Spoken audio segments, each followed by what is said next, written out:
yakho uzijonge ukuthi wena undawoni na, wena uyeyiphi intombi kwezi ntombi. Haleluya, haleluya. Makasincede ubawo xa kuzawuvala inyanga yoomama. Umama one-oli onesibane esilayitileyo ungumehluko koomama basezweni. Haleluya. Ubhaliwe umama one-oli. Haleluya. Ndiyamcela uThixo makasincede xa iyi-Thursday yokugqibela enyangeni yoomama. Make sizifune ukuthi sindawoni na thina.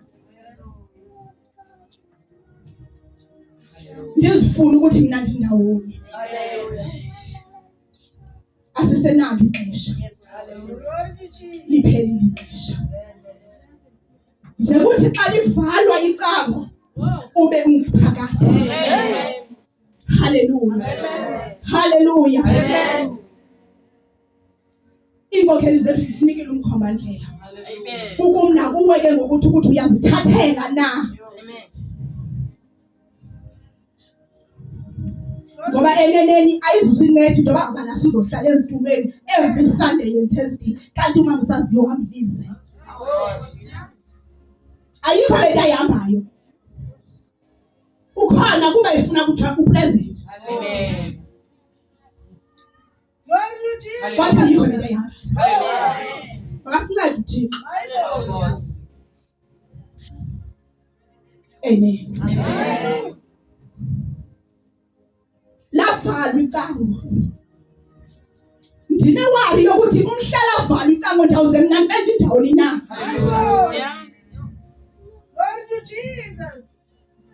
Ngoba ngalaa mini sawuze siphendule. Zawuthini iincwadi zezulu? Uzawubuza uThixo imisebenzi yakho ibiyintoni ezantsi emhlabeni.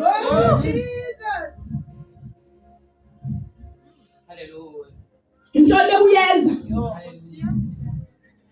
Into esifuna siyiqonde ukuthi sibhala incwadi sisemhlabeni.